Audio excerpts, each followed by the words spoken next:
Bueno, y siguiendo con la orden del día, pues voy a ceder el uso de la palabra al siguiente moderador de esta tarde, quien es el doctor Benito Sánchez Lara, quien estará moderando la siguiente conferencia del programa del día de hoy. Así que bueno, pues me gustaría ceder la palabra a nuestro buen amigo, el doctor Benito Sánchez Lara, quien, bueno, habrá de participar como moderador de la siguiente conferencia. Así que, doctor Benito, gusto en saludarte y bueno, pues te cedo el uso de la palabra. Muchas gracias. Muchas gracias, maestro Rubén Leal.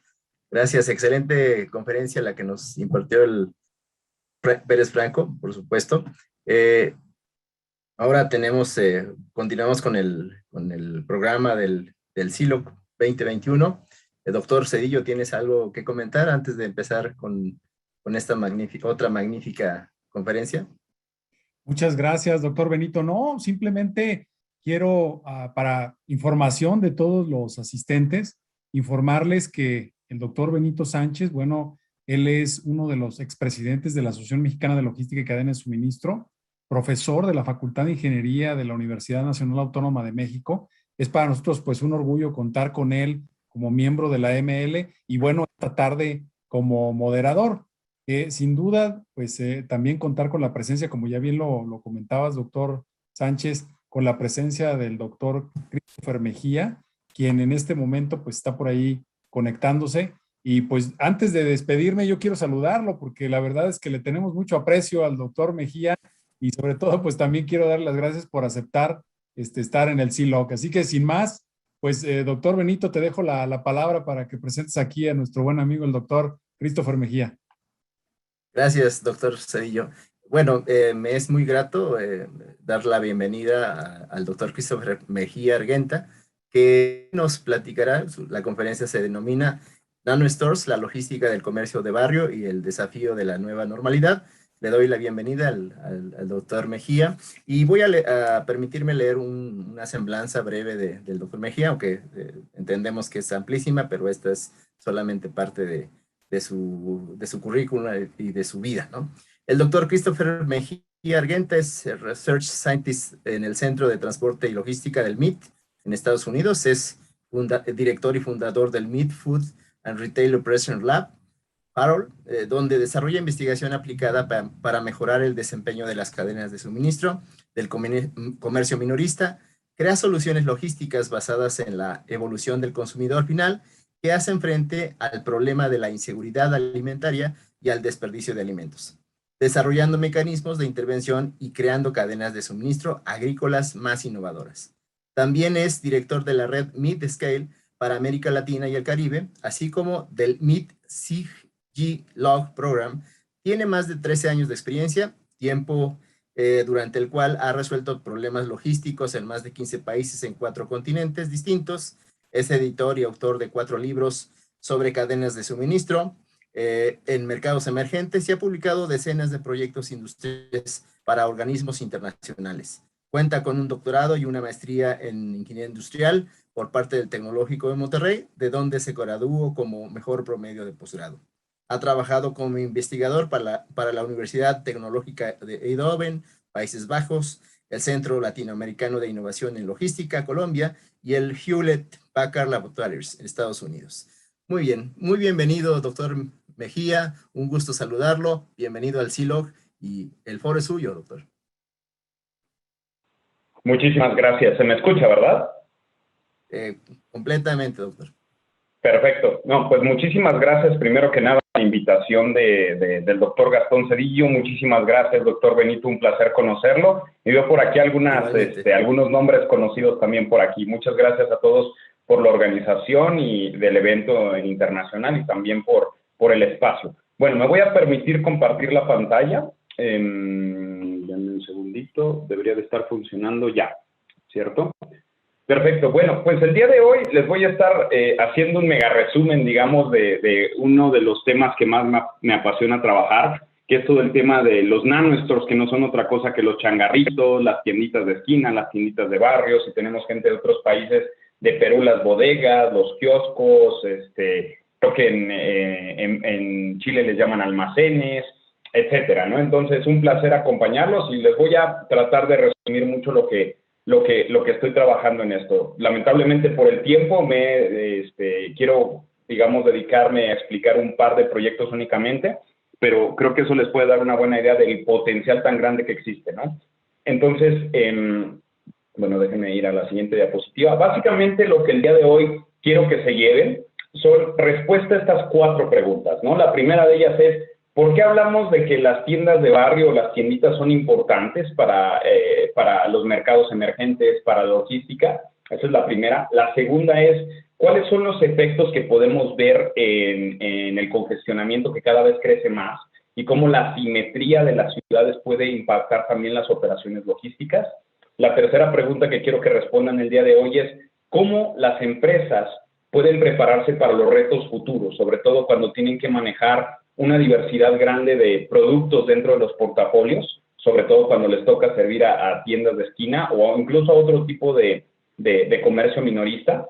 Y por último, bueno, ¿cuáles han sido los efectos del COVID en todo lo que son las cadenas de suministro de estas tiendas, ¿no? Entonces, eso es lo que deben de esperar que les ayude a contestar el día de hoy, ¿no? Antes de eso, quiero mencionarles rápidamente qué es lo que trabajo en el laboratorio. Básicamente son 2 grandes vertientes. La vertiente del comercio minorista, que engloba los proyectos 1 y 2. El primero es el clásico enfoque donde dejo fijos lo que son los pronósticos, lo que es entender y asumir que esos pronósticos son correctos de aquí a 1 año, de aquí a 6 meses, etcétera. Y a partir de ahí, vincular todas las operaciones logísticas, lo que sería el tema del manejo de los almacenes, la distribución, el manejo logístico y muchos otros aspectos, ¿no? El segundo, sin embargo, deja de creer eso y empieza a criticar mucho esto para pensar más en una evolución de lo que sería el cliente final. Es decir, son cadenas de suministro centradas en el cliente final. Y esto es lo que ha venido pasando con la pandemia, ¿no? O sea, cuando nosotros como consumidores finales cambiamos la variedad, la cantidad, la frecuencia de productos o incluso los canales que visitamos, todo cambia. Y lamentablemente el pronóstico de la demanda o la planeación de la demanda ya no va a ser tan exacta porque los periodos son más amplios. Entonces acá, por eso le llamo la evolución de lo que sería el entorno minorista y también de comercio electrónico. Y por último, pues el laboratorio también habla de comida, ¿no? Por eso ven por ahí el food, ¿no? Entonces también trabajo todos los temas de cadenas de suministro agroalimentarias, pero el día de hoy no les voy a dar tanta explicación de eso. Así que, por temas de tiempo, lo primero que quiero empezarles mencionando es de que todo nació a partir de este libro, que tuve el placer de publicar con el profesor Jean-François y también con el doctor Edgar Blanco, que habla precisamente acerca de casos de estudio de cómo llegar a 50 millones de tiendas de esquina que existen en el mundo. Y a continuación les voy a dar una serie de cifras y datos importantes para que ustedes puedan dimensionar por qué decimos que esto podría ser el futuro del retail, ¿no? Por ahí muchos de ustedes dirán, bueno, pero viene el comercio electrónico empujando fuerte. Bueno, parte de los retos que ahora se tienen en las cadenas de suministro de las tiendas es cómo digitalizarlas más. Pero pues gigantes grandes en el mundo como India y China ya van a la vanguardia de eso y aunque no lo puedan creer, incluso África nos lleva a la delantera, ¿no? Ya les explicaré en un momento por qué. Pero bueno, las principales tendencias que están haciendo que las tiendas de barrio se vuelvan mucho de mayor auge es la que ustedes todos conocen, la urbanización. La urbanización no solo está afectando diferentes operaciones logísticas urbanas, sino también está promoviendo el crecimiento de las tiendas en las ciudades. De hecho, tenemos datos que yo he trabajado en la Ciudad de México para demostrar que en aquellas zonas con mayor densidad poblacional, ustedes van a encontrar una mayor cantidad de tiendas, ¿no? Y particularmente en zonas de menores recursos. Y si ustedes ven esta gráfica que les estoy mostrando aquí, bueno, estas gráficas de hecho, lo que son los países desarrollados ya están llegando a una convergencia, ¿no? Ya no van a seguir creciendo, mientras que los países en vías de desarrollo o las regiones emergentes, como solemos llamarlas, van a seguir creciendo muchísimo. Ahí que no les, bueno, Asia sabemos que va creciendo muchísimo por lo que es India y China, pero África también está despegando mucho y Latinoamérica no nos quedamos atrás. Otro fenómeno importante que también hay que tomar en cuenta es no solamente la macroeconomía, ¿no? Cuando decimos que el famosísimo BRIC, que son todos estos países en vías de desarrollo que son importantes como Brasil, Rusia, India y China, Y eso ya está un poco trillado, así que lo que les diría yo es que ahora hay que hablar un poco más de la microeconomía. ¿Cómo esta microeconomía me obliga a mí a mercar o a comprar en cierto tipo de, digamos, de canal de distribución, ¿no? Pero les voy a mostrar una triste realidad. Somos una buena cantidad de habitantes en el mundo, alrededor de pues, 7 billones, 7,000 millones, que sería la traducción al español, y pues lamentablemente el 64% viven con menos de $5 al día, ¿sí? Y eso es para comer, para vestir, casa, vestido, sustento y todo lo demás, ¿no? Los que se encuentran en la parte media de la pirámide, digamos, generalmente la clase obrera es el 24%, la clase media, que vive con 5 a 56 dólares por día, un poquito mejor, ¿no? Y los que están en la punta de la pirámide viven con más de 56 dólares al día, y eso equivale a un 12% de la población mundial. ¿Pero qué creen? La mayor parte de la logística está muy centrada en lo que es la parte de arriba, en lo que es las personas con mayor dinero, y en la parte media, medio que se empieza a poner atención. Pero muy pocas veces se ha puesto atención en lo que se conoce como base de la pirámide. Es un territorio completamente inexplorado. ¿Y qué creen? Gran parte de la justificante de la existencia de las tiendas se debe a estas personas que van y compran al menudeo. Se los voy a poner súper fácil. Cuando una persona no tiene el presupuesto o el auto, los medios para ir a comprar grandes cantidades en un supermercado, lo que va a ir a hacer es a pedir fiado. ¿Y a quién le puede pedir fiado? No se lo va a pedir al Oxxo, ¿no? Puede pedir un crédito, me dirán, sí, pero pues ¿quién le va a dar crédito a una persona que no está bancarizada? Entonces, su única escapatoria es ir a las tiendas, donde el fiado es permitido y es más bien un crédito informal. Por el otro lado, las tiendas también facilitan muchísimo una cosa importante, el menudeo, comprar en pequeñas cantidades. Y si ustedes van al Oxxo, o si van al supermercado, o cualquier otro tipo de tienda de cadena o estructurada, todo se vende en paquetes completos, ¿cierto? Entonces, pues, ¿qué hace una persona que tiene el presupuesto limitado? No va a poder comprar seguramente 1 kilo de arroz, tendrá que comprar puños de arroz, tazas de aceite, etcétera. Entonces, lamentablemente les confieso que para el entorno mexicano, esto representa alrededor del 40% de la población de todo el país, ¿no? Es una realidad que nos toca afrontar. Pero si les soy sincero, en estudios que hemos venido realizando a lo largo de Latinoamérica, las cifras no cambian demasiado, a menos que nos vayamos a Chile, donde hay otro tipo de retos, ¿no? De disparidad. Pero eso espero que les dé una buena idea. Y bueno, siempre que vengo y presento qué demonios es un NanoStore, siempre empiezo con este ejemplo, y es como una empresa que ustedes posiblemente no sepan cuál es. Y cuando empiezo a dar algunos datos, esto los invito a abrir un poco la mente, y el primer dato es, esta empresa mantiene o tiene o posee el 50% de la participación de mercado del mundo, ¿sí? ¿Qué empresa es? No lo sé, lo vamos a descubrir. Sigue creciendo a una tasa del 5% por año. Cuando les doy estas cifras a las personas, en general en el mundo y también en Latinoamérica, lo que me dicen es, pues yo creo que debe ser Google, ¿no? O a lo mejor podría ser Coca-Cola, porque pues venden un montón, Coca-Cola FEMSA o CINSA o el grupo que sea. Pero a continuación les digo, bueno, es 55 veces más grande que su competidor, ¿no? En general. Entonces, cuando menciono este dato tan grande, la gente dice, pues debe de ser una empresa de tecnología. Yo creo que es un Facebook, porque es astronómica la diferencia. ¿Qué red social le sigue a Facebook? Pues posiblemente Twitter, ¿no? Y aunque están creciendo otras. Luego, ya para empezarnos a ayudar a converger en esto, siempre les doy, imagínense que esta empresa, o conjunto de empresas, tiene una red de tiendas en múltiples países. Entonces, ya enseguida todos dicen, debe ser del sector retail o del e-commerce. Es un Amazon, ¿no?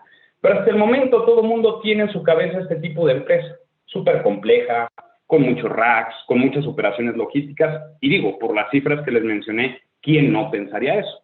Pero déjenme decantar un poquito más el dato con un poco más de información. Pertenece al sector de comercio minorista. Y entonces ya muchos me dicen, ¿qué otro dato me puedes dar?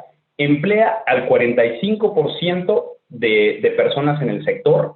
Ya muchos me dirían, debe ser Amazon o tal vez Walmart, ¿no? Porque es un grupo grandísimo con diferentes nombres en varios países. Porque aparte estoy hablando del mundo, ¿no? Pero aquí ya les voy a ayudar un poco.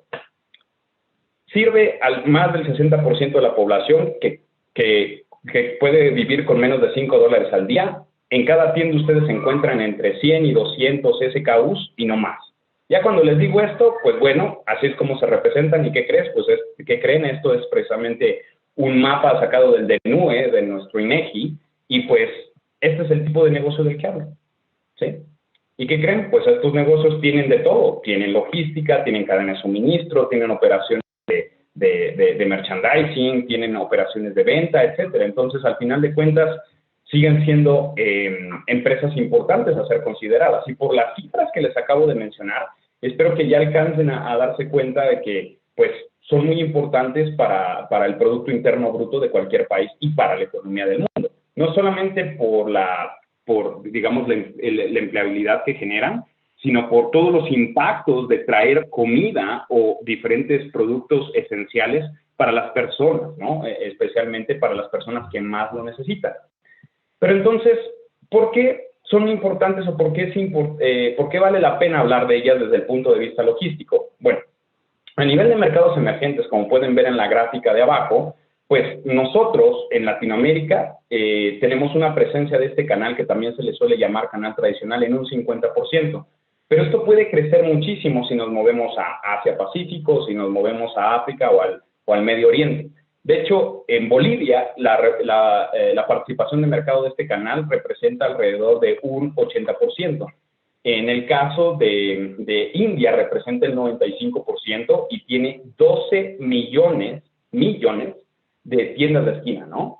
En todo el país, para que tengan una idea. Y estoy hablando de las que son formales, ¿no? El área metropolitana de la Ciudad de México tiene reportadas hasta este momento 225,000 tiendas de esquina en el DNUE, pero eso hay que sumarle a aquellas que no están registradas, que de acuerdo al Colegio de México, la informalidad de nuestro país llega al 57%, así que en realidad tendríamos que multiplicar ese valor que les mencioné, 225,000, por 1.57, y esa es la cantidad real que se tiene. Pero, ¿qué es una tienda de barrio? ¿Qué es un nano store, como le llamamos? Es un conjunto, digamos, de comercios independientes, minoristas, que generalmente dependen de una familia. Y les digo generalmente porque en muy pocos casos llegan a tener de 2 a más empleados, ¿no? En el 85% de los casos, al menos en México, dependen solamente del dueño y un empleado más, solamente. Sirven entre 100 y 200 personas, más o menos, y como les mencioné en los datos anteriores, también tienen entre 100 y 200 SKUs, así que no hay mucha gente a la que sirva. Pero como son demasiadas y están dispersas por toda la ciudad, ofreciendo cosas que ningún otro canal ofrece, pues tienen claramente una ventaja de conveniencia. Pero esa conveniencia para el consumidor es un reto para el distribuidor o para las empresas de consumo masivo que tienen que ir ahí a repartir los productos, ¿no? Lo que representa costos logísticos y muchos otros retos. Si a eso le sumamos el reto de que tienen un espacio limitado, y es más, déjenme mostrarles los tres principales retos, que son la falta de espacio, porque lo que ustedes ven delante de ustedes, lo que se les suele llamar la góndola en otros países o el estante, generalmente es lo que ustedes pueden llevarse, ¿no? Y generalmente no hay trastienda o no hay un lugar donde almacenar el resto de los productos, así que eso es un reto enorme. Entonces hay que literalmente buscar generar una política, digamos, justo a tiempo para servir rápidamente de manera frecuente, pero eso es costoso, porque imagínense traer pequeñas cantidades y muy frecuentemente es jugar a ser una empresa de mensajería, pero para muchas tiendas, ¿no? Entonces es un arte, ese es el primero de los retos. El segundo reto tiene que ver con la escasez del presupuesto y cómo lo maneja el tendero, ¿no? O el bodeguero, dependiendo de dónde nos acompañan. Pero digamos, este dueño de la tienda tiende a jugar de manera distinta con este presupuesto. Y si quieren, digamos, mi punto de vista en resumen, esto hace una gran diferencia entre aquellas tiendas que sobreviven, porque ya sé que muchos me van a preguntar, bueno, pero las tiendas han estado desapareciendo ahora. Sí, pero no es una calza o no es un template, una plantilla que podemos poner en todos lados. De hecho, hay lugares donde han desaparecido debido a la pandemia y otros donde han resurgido, ¿no? O han estado creciendo. Así que depende muchísimo en dónde está, ¿no? A menos de que haya, digamos, una imposición por parte del gobierno. En algunos países de Latinoamérica fue así, se impuso que cerraran y ¡pum!, se tuvo que cerrar. Tal es el caso de ciudades como Bogotá, ¿no? En nuestro caso, pues medio que, y hablo de México, pues fue un poquito más manejado de manera diferente, así que es verdad, se enfrentaron a muchos retos, pero siguen ahí. Pero lo que les estaba diciendo es el tema del presupuesto. Un tendero va a invertir en aquellos productos que le rotan más y en los cuales no tiene demasiado riesgo. En un momento voy a elaborar en la parte de aversión al riesgo.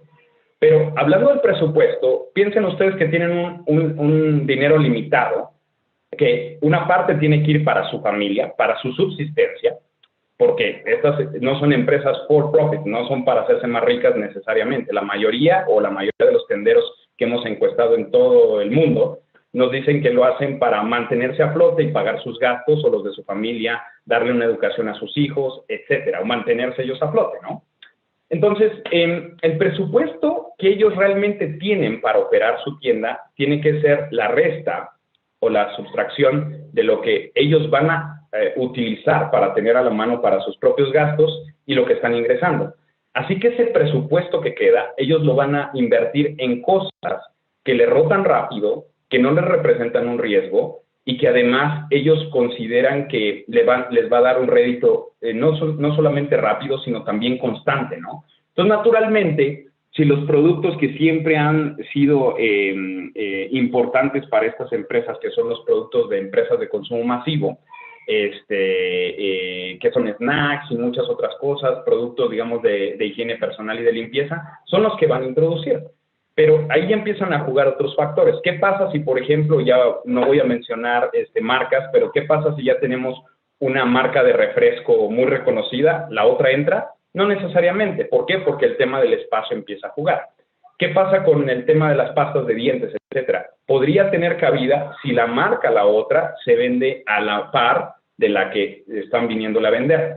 Pero acá se cumple mucho el dicho del que el que madruga Dios lo ayuda, porque en el caso de aquellos proveedores que llegan antes, ellos siempre van a tener la posibilidad de vender más.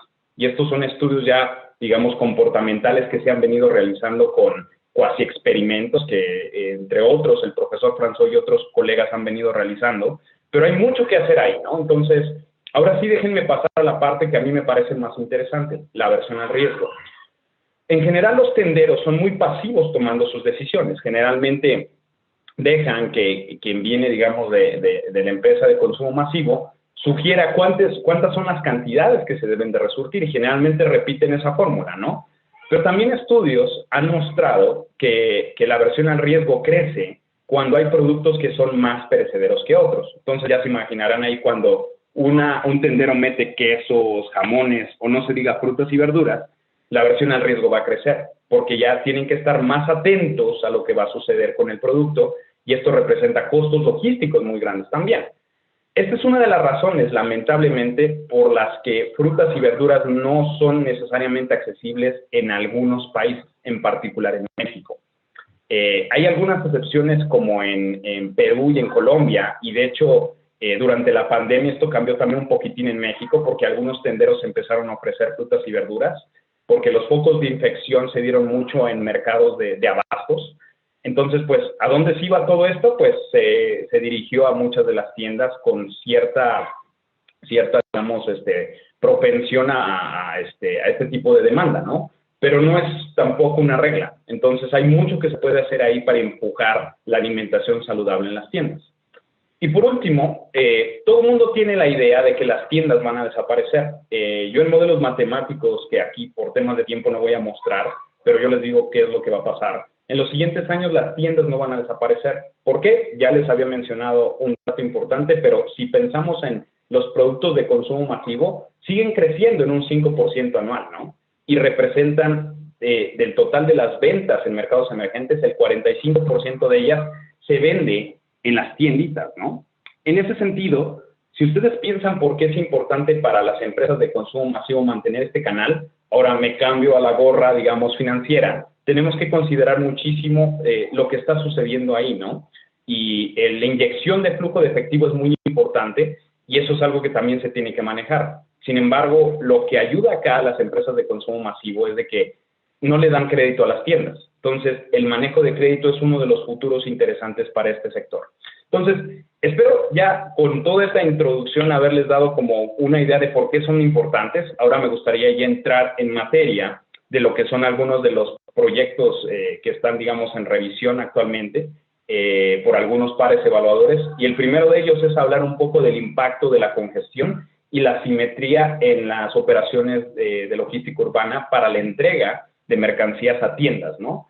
Entonces, aquí tengo que necesariamente definir un par de cosas, ¿no? Lo primero es policentricidad. Cuando hablamos de policentricidad, básicamente quiere decir que hay un conjunto, digamos, de distritos dentro de la ciudad que están separados, pero que tienen un rol diferente. Tenemos el distrito comercial, tenemos el distrito financiero, tenemos el centro del casco histórico, y cada uno tiene su razón de ser, ¿no?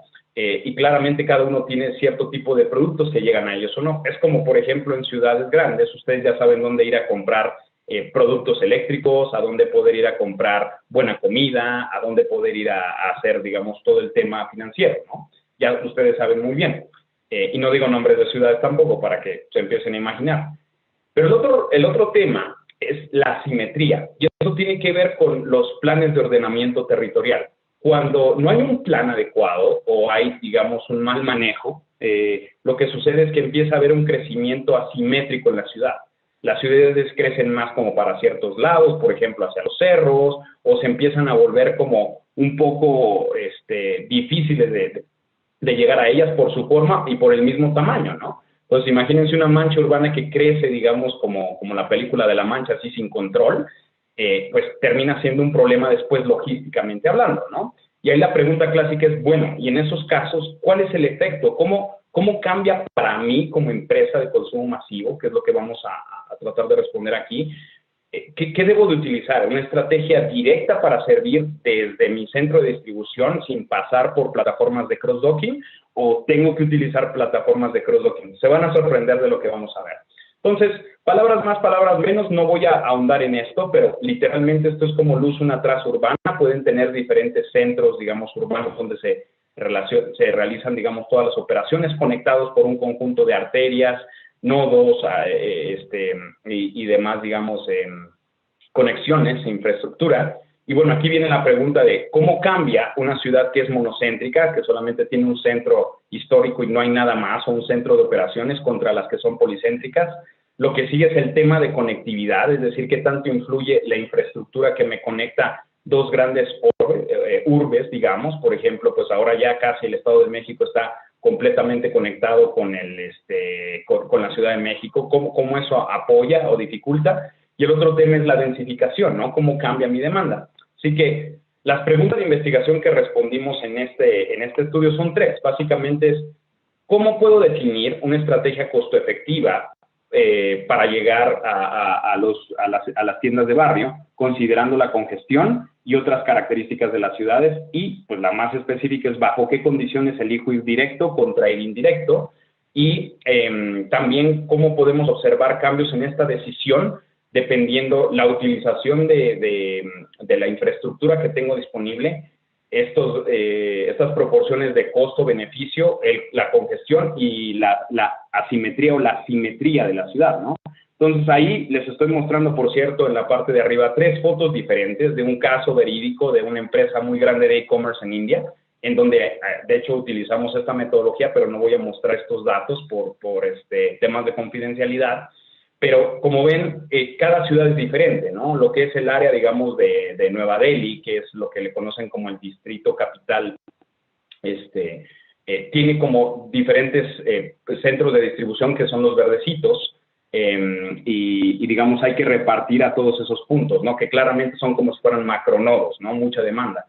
En el otro caso de otra ciudad que analizamos, que es Calcuta, como ven, es diferente el arreglo y están como más centralizados. Y hay otras ciudades que son como, les llaman ciudades gemelas, que están como separadas y tienen por ahí, digamos, un centro de distribución al centro y pues plataformas que son las de color verde, que podrían ayudar a servir esto. Entonces, lo mismo aplicaría para nosotros si queremos, por ejemplo, en la Ciudad de México entender si debo de servir el centro histórico desde Vallejo o desde otra parte de la ciudad, ¿no?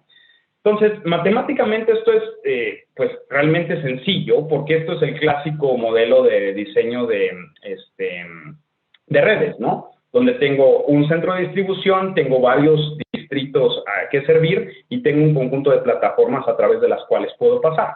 Entonces, la formulación realmente es trivial, minimizar los costos, en este caso, iguales a un costo variable, multiplicando, digamos, el volumen que va a estar pasando por ahí, más un costo fijo, multiplicando el número de instalaciones que voy a abrir, ¿no? Específicamente las de cross-docking. Y esto está sujeto a que el volumen, pues tiene que cumplir mínimo con cierta demanda y no rebasar la capacidad de las instalaciones abiertas, sujeta a un máximo número de instalaciones disponibles, los cross-docking centers y ya.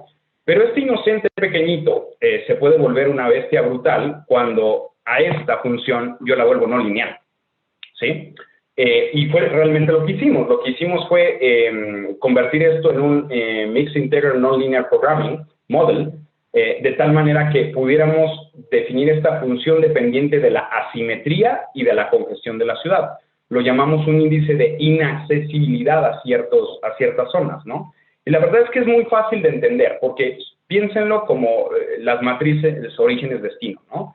O sea, yo puedo, digamos, ir a entregar, digamos, mi origen y mi destino pueden estar dentro de cierta área, entonces el congestionamiento se hace por ese movimiento. Mi origen puede estar fuera de esa área, entonces al entrar a cierto clúster o a cierto distrito, pues empieza a hacer cierto congestionamiento para llegar al destino. Y la otra opción es que digamos, el destino está fuera, digamos, de ese clúster, ¿no? Entonces, fue más o menos lo que estuvimos trabajando. Pero lo que yo aquí les voy a mostrar es realmente un ejemplo primero pequeño, para que ustedes puedan ver que incluso este pequeño ejemplo donde ven un centro de distribución, estos 7 distritos a donde tenemos que entregar y tenemos 5 plataformas de cross-docking, realmente es un ejemplo pseudo real, ¿sí? Transformado en la realidad, y ahí tienen los diferentes parámetros, ¿no? Inicialmente, el caso base, lo que dijimos es, vamos a asumir que se tiene una capacidad ilimitada en el centro de distribución y también de alguna manera en los, y que los cross-docking platforms vamos a tener una capacidad de 25 unidades. ¿Qué unidades pueden ser? Pueden ser cajas, pueden ser camiones, imaginen lo que ustedes gusten, ¿no? Y la demanda de cada uno de los distritos son 10 unidades también. Como ven, esto es simétrico, ¿no? Tenemos un diseño más o menos simétrico y pues bueno, ahí les pido que se familiaricen con algunas de las áreas. De entrada, lo primero que les diría, déjenme utilizar aquí el láser, es el pointer, para que vean que aquí, por ejemplo, la plataforma de cross-docking 2 está muy cerca del centro de distribución, ¿no? Mientras que las que están más alejadas son la 4 y la 5. Las áreas o los distritos a ser servidos que están más alejados son el 5, el 6 y el 7, y digamos más cerca serían el distrito 2 y el distrito 4, ¿no? Aquí están algunos de los costos directos que manejamos. Cuando decimos costo directo es el costo de ir directamente desde el centro de distribución hacia cada uno de los distritos, o el indirecto, tenemos que dividirlo en la primera parte y en la segunda parte. La primera parte es del centro de distribución a la plataforma de cross-docking y luego de la plataforma de cross-docking al distrito, ¿no? También definimos costos que de hecho utilizamos de otro proyecto que tenemos de e-commerce, y lo definimos como $55 por instalación abierta al día, y un costo de manejo, así que consideramos todo esto. Entonces, de entrada, lo primero que ustedes pueden ver aquí es, nos fuimos por el caso, digamos, no capacitado. ¿Esto qué quiere decir? Que ninguna de las plataformas de cross-docking realmente tuvo capacidad. Así que ya desde ahí los invito a que vean que existen 2, 4, 6 grandes estrategias que se podrían utilizar para servir este conjunto, digamos, de nanostores o estas áreas de la ciudad. Y pues la primera que más llama la atención es esta área que ustedes ven de color gris, ¿no? Que quiere decir que el 100% de las entregas se realiza directamente. Entonces, ¿esto qué quiere decir? Que no tengo que abrir ninguna plataforma. Y como ven, pues más o menos se maneja en aquellos casos donde el costo directo va desde 0 hasta 0.85, ¿sí? Dólares por kilómetro, etcétera. Pero lo que ya uno empieza a ver es que esto va cambiando dependiendo el eje de las abscisas, ¿no? Donde básicamente lo que estoy analizando es como la proporción que tienen los gastos de ir del centro de distribución a la plataforma de cross-docking sobre el costo total indirecto, ¿no? Entonces, claramente las proporciones van cambiando un montón. Y miren que este inocente ejemplo, en la parte, digamos, en el caso no capacitado, pues muestra un montón de alternativas, ¿no? Pero aquí, por temas de tiempo, lo que quiero que analicemos es cuáles de las plataformas de cross-docking se utilizan más en este caso. Como ustedes podrán bien intuir, la plataforma número 2, que es la que está centrada, se va a volver, digamos, la más importante a ser utilizada en estos casos. En el caso, en los casos donde me empiezo a mover un poquito más hacia el lado derecho. ¿Esto qué quiere decir? Donde mi costo de la última milla se vuelve más barato, ¿cierto? Entonces, en este caso, me conviene más, digamos, empezarme a mover una parte centralizada. Entonces, si me sale más barato moverme desde aquí hasta cualquier otra de estas partes, pues naturalmente voy a elegir eso, ¿no? Pero cuando estoy yo realmente más pegado de este lado, quiere decir que la proporción es un poco más grande para el costo, digamos, inicial, y entonces tiendo a utilizar una plataforma que esté un poquito más cerca de esas zonas que puedan estar alejadas, ¿no? Repito, este es el caso no capacitado, ¿no? Pero interesante que ustedes puedan ver que incluso hay un caso en el que conviene servir todo de manera indirecta. Y como ustedes bien podrán haber imaginado, dado que la plataforma de cross-docking número 2 está como muy centralizada, pues simplemente por temas de distancia respecto del resto de los distritos, pues conviene un poquito más utilizarla que el DC, ¿no? Entonces, por eso que vemos una área grande aquí que dice 0% de entregas directas. ¿Cuál es la moraleja de este cuento? Bueno, que entre más caro sea el primer tier, que es, digamos, la parte de mover todo desde el centro de distribución hasta la plataforma de cross-docking, pues voy a tender a utilizar un poquito más aquella plataforma que está más cercana, lógicamente. Esto no hay nada nuevo bajo el sol, ¿no? Pero recuerden, este es el caso no capacitado. Ahora les voy a mostrar por cuestiones de tiempo qué pasa ya cuando meto un caso capacitado. Desde el momento en que meto un caso capacitado, incluso sin cambiar temas de congestionamiento, la cosa se vuelve muy, muy retadora, ¿no? Prácticamente, como no les voy a mostrar eso por temas de tiempo, lo que sucede es que toda esta área de 100% de entregas directas sube hasta acá, ¿sí? Hasta casi como el 95%, y hay un par de áreas aquí y aquí que tienen un par de híbridos donde nuevamente la plataforma número 2 o la plataforma número 5 se vuelven muy importantes, ¿no? Pero lo que realmente quiero centrar aquí es cuando ya le metemos el ruido de la parte capacitada o de la parte de asimetría, ¿no? Y una vez les digo que cuando le metemos cualquier tipo de congestión, empieza a crecer esto. Y aquí le metimos el congestionamiento en hora pico, ¿no? De entrada, ya aparecen 19 diferentes opciones para distribuir dentro de estos 6 grupos que ustedes ven. 100% entregas directas, 64% entregas directas, y aquí vienen otras combinaciones, ¿no? Y le repito, es súper inocente esto, pero ahí el 50% de los casos utilizó la plataforma central, ¿no? Lo cual nos habla mucho del tema de centralización. Pero aquí lo que yo les diría es que el congestionamiento siempre les va a cambiar cualquiera de las decisiones que vayan a tomar en sus redes de distribución urbanas. Y de hecho, esta es una de las conclusiones más importantes. A mayor nivel de congestión, mayor descentralización. Y esto no es nada nuevo bajo el sol, digamos, sobre todo para las personas que llevan esto de manera práctica, pero yo creo que sí les plantea mucho el panorama de qué hacer, ¿no? Pero aquí la moraleja de presentarles esto es que no hay, digamos, demasiada, no es tan sencillo, vamos a ponerlo así, que ustedes puedan definir una estrategia precisa que puedan repetir en diferentes partes de la ciudad. Dependiendo del nivel de congestionamiento, la hora, etcétera, o sea, incluso sacando los promedios, o hora pico y hora valle, etcétera, esto les va a cambiar dramáticamente, ¿no? Y bueno, creo que una cosa que no les estoy mencionando es qué pasa con la asimetría de la ciudad. Nosotros teníamos la hipótesis dentro de este estudio que la asimetría iba a ser un catalizador o un determinante grande para este tipo, digamos, de diferentes alternativas o estrategias de distribución. Sin embargo, no lo fue, ¿sí? ¿Cómo fue que manejamos esto? Básicamente colocamos un factor de alfa, digamos, que como que comprimía, digamos, el caso base o lo alargaba, lo elongaba. claramente eso puede tener áreas de oportunidad grandes, pero lo que quiero decirles es de que incluso volviendo estos valores de compresión o de elongación muy grandes, o incluso cambiando hasta la estructura del ejemplo, realmente el impacto no fue muy grande, ¿no? No fue que nos hayan aparecido 6 diferentes clústeres de soluciones, no, de hecho nos quedamos con 3 o con 4 y eran a lo más 7 diferentes estrategias de distribución. Así que, y era muy, muy parecido al caso base ya capacitado, donde teníamos esta alternativa de tener todo repartido al 100% directo hasta acá, y solamente un par de casos por ahí con algunas connotaciones de color, ¿no?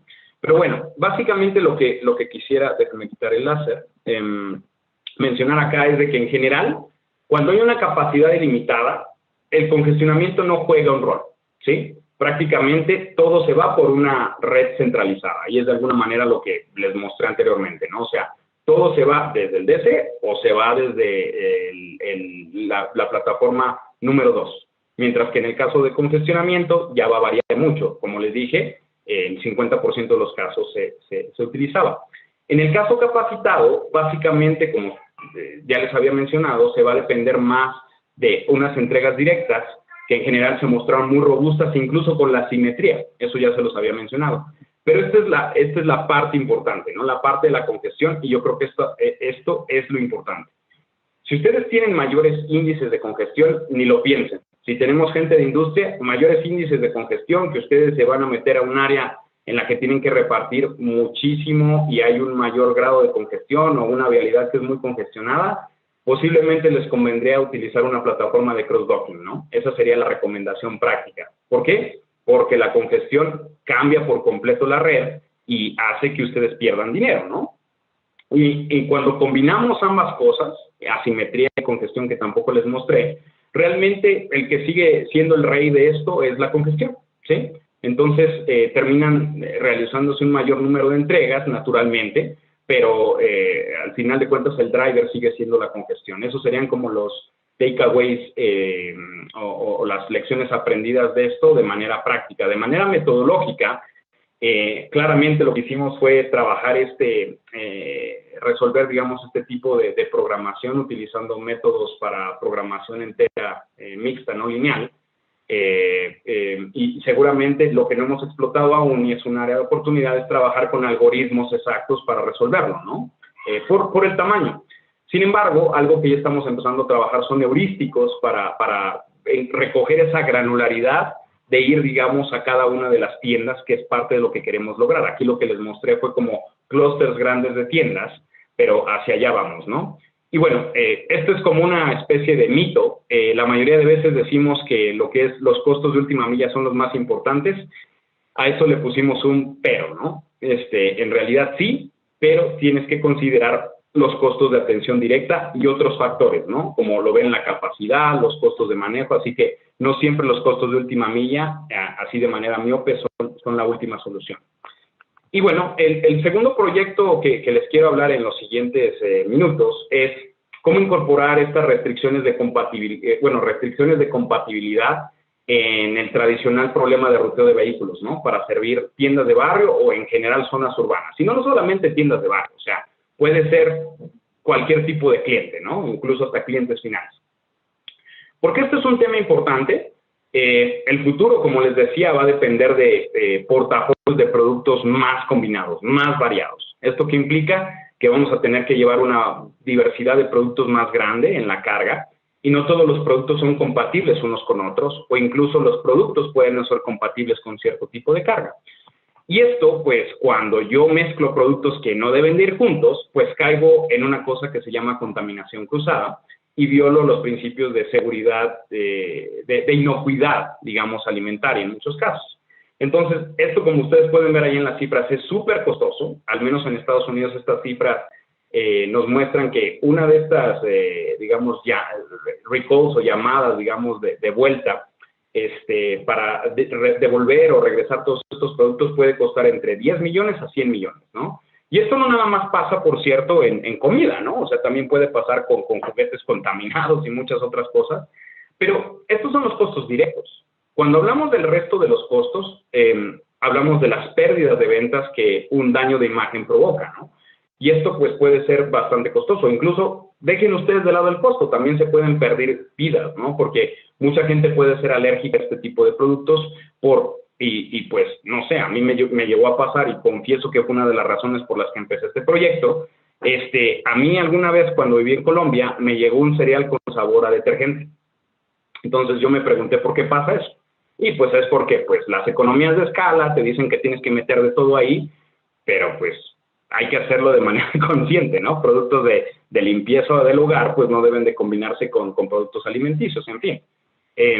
Así que pues esa es la mera inspiración de este proyecto. Hay muchas otras cosas más, pero pues todo nace en el hecho de que hay 3 grandes categorías de productos, que serían los secos, los refrigerados y los congelados, ¿sí? No voy a hablar de las características, digamos, como físico-químicas que requiere, digamos, el tema de la temperatura, el tema de la humedad, pero claramente por la tabla y por sentido común ustedes saben que son completamente diferentes. Entonces, naturalmente, pueden requerir vehículos de diferentes características y mezclarlos no es la mejor de la solución, por todo lo que les dije.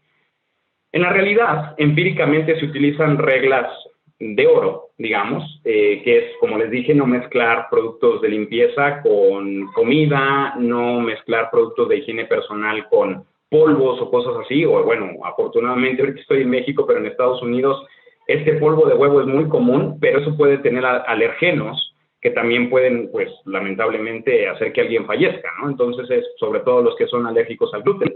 Entonces, hay que ser muy cuidadosos, ¿no? ¿Cómo las empresas están resolviendo esto? Fácil. Simplemente, la mayoría de veces lo que se hace es tienes 2 tipos de flotas, las refrigeradas o congeladas y también las que son secas, ¿no? Y ya, no te metes en problemas, sigues trabajando con eso. Pero últimamente han empezado a nacer, pues, con la tecnología y todo este tipo de casos, vehículos multicompartimento que tienen para todos los tipos de carga, ¿no? Sin embargo, es muy caro tener de ese tipo de vehículos, así que la mayoría de las empresas deciden tener, pues, solamente un tipo de flota o las 2 flotas, y también tomen en cuenta que gran parte de este transporte de carga está muy atomizado en la mayor parte de Latinoamérica, ¿no? La mayoría son hombres camión, ¿sí? Son pocas, son como 5% de las empresas que tienen más de, me parece, 50 o 100 camiones, ¿no? De resto, todo lo demás se contrata casi a persona, ¿no? A nivel persona. Entonces, pues esto, pues claramente también impide que haya suficiente acceso a capital para, pues, poder comprar estos chiquitos de acá que son súper tecnologizados, además de que, pues, tampoco existe mucho dinero. Entonces, desde el punto de vista de investigación, ¿qué es lo que hicimos aquí? Es cómo podemos optimizar o introducir esta nueva variante del ruteo de vehículos, considerando estas restricciones de compatibilidad vehículo-producto y entre productos, ¿no? Para servir núcleos urbanos, específicamente áreas que tienen alta densidad de tiendas o de otros pequeños minoristas. Entonces, pues nos fuimos a la teoría de grafos y básicamente lo que hacemos aquí es esta gráfica, como ustedes pueden imaginar. El 1 es el menos compatible de todos por el grado, digamos, del nodo, ¿no? Solamente es 1, ¿sí? Entonces, el que tiene mayor compatibilidad de estas categorías de productos es el nodo, la esfera que está de color amarillo, que es la número 4, ¿sí? Déjenme develarles qué es lo que oculta cada una, pero pues esto no debería de ser una sorpresa. Todos los productos que son de limpieza personal y de limpieza del hogar están en la categoría 1, la menos compatible. En la 3, que es una de las menos compatibles, tenemos tabaco, ¿no? Y en ocasiones podemos meter ahí algunos otros químicos, ¿no? Dependiendo del tipo de empaque que tengan. El 5 son huevo u otros polvos especiales, sales, etcétera. El 4, que es el más compatible, son bebidas, generalmente que vienen en botellas o, digamos, bien controladas. El 2, que es uno de los más compatibles, también son pastas y dulces. Y el 6 son, pues, digamos, todos los snacks, aceites para cocinar y muchas otras cosas más, ¿no? Aquí podríamos seguir extendiendo esta red o este grafo para meter frutas y verduras y lo que ustedes quieran, ¿no? Pero, pues, seguimos este caso en particular. Y ahora, digamos, ¿de dónde viene lo interesante? El ruteo de vehículos, pues, creo que todo el mundo lo conoce acá dentro del foro, así que no me voy a tomar mucho tiempo, digamos, explicando lo que es, pero tenemos un centro de distribución denotado por C0 y tenemos un conjunto de de vehículos sirviendo a diferentes clientes que yo denoto aquí por I, ¿no? O por J, ¿sí? Y lo que estoy aquí poniendo son un par de, bueno, y esto es una gráfica con sus respectivos nodos, sus respectivos arcos, completamente conectados en las áreas que nosotros definamos. T es el tiempo o el costo de viajar de un nodo E a un nodo J. El D y P es la demanda del cliente I sobre una categoría de producto P. La Y, ya como la ven en cursivas, es una variable que básicamente dice visitar el cliente I para llevar la categoría de producto P con el vehículo B. Es una binaria, al igual que la X, que básicamente nos ayuda a ver por dónde vamos a estar circulando esta red. Y la U, pues es la clásica de cuánto es lo que me queda en la carga después de visitar al cliente I de productos P o categorías de productos P en tal vehículo, ¿no? Entonces, aquí no hay mucho, realmente no hay nada nuevo bajo el sol, ¿no? Consideramos lo que son los costos variables y los costos fijos. Decidimos denotar uno de utilización de vehículo también, ¿no? Pero digamos, lo que es novedoso acá es meter estas restricciones, las de compatibilidades entre productos y las compatibilidades de productos a vehículos, que fueron las que introdujimos en nuestro modelo, ¿no? La CPPQ, que básicamente se convierte en una matriz que nos dice qué categorías de productos son compatibles unos con otros, y la B, ¿no? Que es la compatibilidad producto-vehículo, la Q siendo la capacidad del vehículo, que se puede, digamos, cambiar dependiendo del tipo de vehículo si quisiéramos, y la F pues es el costo fijo de utilización de estos vehículos. Para probar estas instancias lo que hicimos fue irnos con instancias reconocidas en la literatura primero para validar nuestros resultados, y nos fuimos con unas de las que nos parecieron más interesantes, son las de Augerat, que son realmente pues medio recientes, de hace unos 20 años aproximadamente, pero estuvimos probando estas diferentes instancias en sus diferentes categorías, también entendiendo que muchos de estos clientes, como lo pueden ver en las gráficas de puntos dispersos del lado izquierdo, pues se parecen muchísimo a la realidad de la distribución de las tiendas, ¿no? Pueden ser completamente dispersas, como lo muestra la primera gráfica en la parte superior, o la de abajo, que están como, digamos, en clústeres específicos, ¿no? Entonces, utilizamos algunos de estas instancias como para calibrar muchos de los parámetros, y ahí están como listadas las que utilizamos para calibrar. Y bueno, pero no conformes con eso, lo que hicimos fue también utilizar un conjunto, digamos, de instancias reales, en particular kilómetros cuadrados que recolectamos en Bogotá con ayuda de estudiantes del Tecnológico de Monterrey en su momento. Y pues bueno, ahí tenemos información de, pues, dónde están localizados cierto tipo de tiendas, dónde hay lugares para estacionarse y muchas otras cosas más, ¿no? Entonces, por temas de tiempo también, básicamente les voy a mostrar los resultados, digamos, visuales de dos de las instancias, ¿no? Entonces, en el exacto y en el heurístico, que es por cierto, por temas de tiempo no voy a profundizar en el metaheurístico, pero como ustedes pueden ver, es una Data Large Neighborhood Search, y lo que hicimos fue fusionar ahí un conjunto de estrategias. Empezamos, digamos, con un graph para mejorar, digamos, como la solución inicial. A partir de ahí construíamos con un Clark and Wright y empezamos, digamos, a robustecer mucho las soluciones. Por ahí utilizamos los tradicionales intercambios y utilizamos operadores de destrucción y también de construcción, ¿no? Y digamos después como que los poníamos dentro de un torneo para decidir cuáles de las mejores soluciones iban quedando.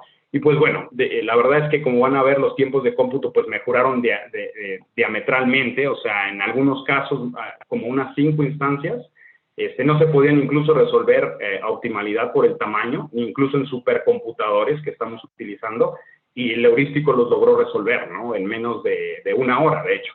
Pero pues para muestra basta un botón.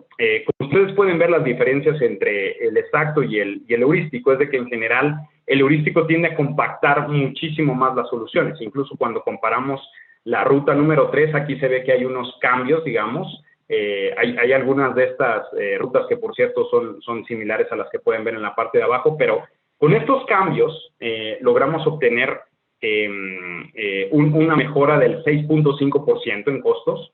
Y para esta instancia, que es la 46K7, que por cierto no la estoy explicando por temas de tiempo, pero N es el número de nodos o de clientes, y la K es el número de vehículos, ¿no? Entonces, con 7 vehículos, logramos, digamos, también una mejora. De hecho, aquí, si ustedes comparan lo que sería esta número 3, es la misma que la número 7, ¿no?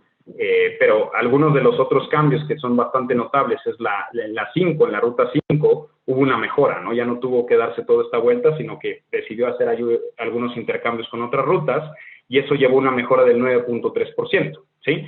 Aquí, para ser matemáticamente correcto y que ustedes me puedan entender, aquí hay unas cosas que son bien retadoras, ¿no?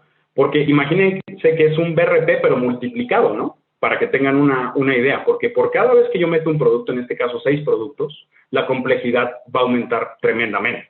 Entonces, y es que estoy metiendo nada más 6 categorías de productos, ¿no? Ahora, respecto de los casos de estudio, por temas de tiempo, o sea, vean que en cuanto a tiempo computacional, en las 4 instancias que corrimos de manera real en Bogotá, nos ahorramos en promedio alrededor de un 30%, de hecho un 32% del tiempo de cómputo, y siempre estuvimos obteniendo mejores soluciones en el caso del heurístico, ¿no? Como ustedes lo pueden ver, en menor tiempo. De hecho, en el caso de esta tercera instancia, el exacto en una hora no nos dio la solución y el heurístico nos la pudo dar, ¿no? Entonces, bueno, eso es como para que tengan una idea. La moraleja de este cuento es realmente el uso de los metaheurísticos y de la exploración de empezar a ver cómo diferentes empresas de consumo masivo, distribuidoras de varios productos o incluso distribuidores grandes en cuanto a temas de ruteo de vehículos, cómo pueden llegar hasta allá de manera eficiente. Bueno, pues te tienen que empezar a preguntar este tipo de cosas. ¿Cómo puedo empezar a mezclar diferentes tipos de productos para ser más costo eficiente? Y de hecho esto no nada más es para tiendas. Esto también lo podría pensar un Amazon, un Mercado Libre o cualquiera de estas mega plataformas de e-commerce para llevar hasta sus clientes los productos de una manera rápida. Y la compatibilidad no nada más tiene que ser en cuanto a temas de temperatura. Puede pensarse en otro tipo de compatibilidad en cuanto al tipo de demanda, etcétera, ¿no? Y ahora vamos a hablar por último de los efectos de la pandemia. O sea, lo primero es bastante obvio, estos 3 casos. Esto era el status quo. No había igualdad o acceso igualitario a los recursos. Había una disparidad económica muy grande y en general lo que eran las cadenas de suministro eran ineficientes y largas en su mayoría. Pero digamos que lo que la pandemia obligó a hacer en diferentes partes del mundo, y por ahí escuché también a mi colega, del doctor Roberto Pérez Franco, hablar un poco de esto, es a cambiar esta realidad. Lo primero que creo que empezamos a ver es que se nos había olvidado la importancia de tener gente capaz y habilidosa para hacer las entregas o todas las labores logísticas, ¿no? Y eso también incluye a los tenderos, ¿no? Que se convirtieron digamos, en una parte extremadamente importante para todo lo que viene, todo lo que representa, digamos, el futuro de la logística y al menos del retail en zonas de bajos recursos, ¿no? Lo segundo es, muchas veces empezamos a poner la tecnología primero y se nos olvidó que tenemos que entender también cómo los procesos pueden volverse más robustos, modulares y crear una estrategia detrás, ¿no? Y ya, digamos, como para terminar, ya ahorita te paso la palabra, querido Benito, tenemos que pensar, digamos, de manera colaborativa, sí. ¿no? Muchas gracias. ¿Sí me escuchaste, Benito? Sí. Perfecto. Sí, te iba a decir que teníamos 5 minutos para terminar la sesión. Gracias. Sí, no te preocupes, estoy aquí controlándome también un poco. Entonces, de hecho, me parece que es el último slide. Entonces, lo otro es que también les decía, siempre decimos que la tecnología va primero y los procesos después. Pero de hecho, la pandemia es verdad que nos ha mostrado que, sobre todo en el caso de los tenderos, un gran reto es la parte tecnológica y que es lo que más adolecen, ¿no? O sea, es lo que a veces los frena a ser más eficientes, pero hay maneras en las que se puede empujar esto, ¿no? Pero sin perder de vista el proceso, ¿sí? Entonces se tiene que llevar de manera mancomunada y en general las startups ahí tienen una gran oportunidad siempre que se junten con empresas de consumo masivo.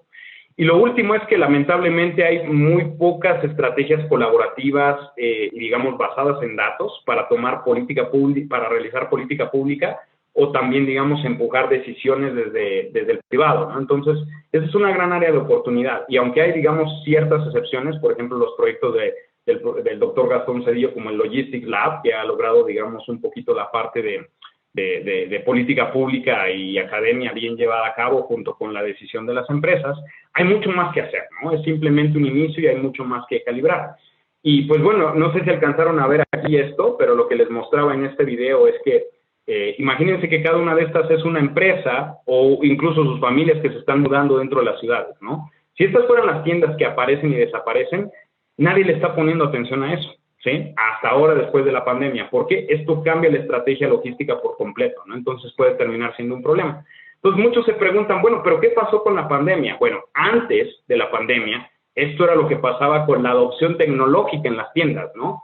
Como ven, la mayor parte, el 65%, tendríamos que haber esperado para que se absorbiera cualquier tipo de tecnología en más de 12 años, ¿no? Esto era en la prepandemia. Y claramente lo que hizo la pandemia ahora es acelerar esto. Ahora ya bajó el porcentaje, ya es un 44% y se aceleró un poquito, ¿no? Un par de años, ¿no? Pero aún así, lamentablemente la historia nos muestra que tendemos a olvidar, ¿no? Entonces yo creo que hay unas grandes áreas de oportunidad ahí que se podrían hacer. Y lo último que quisiera decir aquí es, siempre hay que trabajar este tipo de cosas de esta manera. Empezar con eficientando las operaciones, después ir a una toma de decisiones adecuada, ir a la parte digital y entender cómo la evolución y los cambios, dónde están apareciendo y desapareciendo diferentes clientes, bajo qué perspectivas, etcétera. Y por último, la colaboración, ¿no? Siempre con un punto de vista de sostenibilidad social, económica y ambiental, y pues teniendo como ese marco de referencia que es toda la política pública y cambios socioeconómicos, ¿no?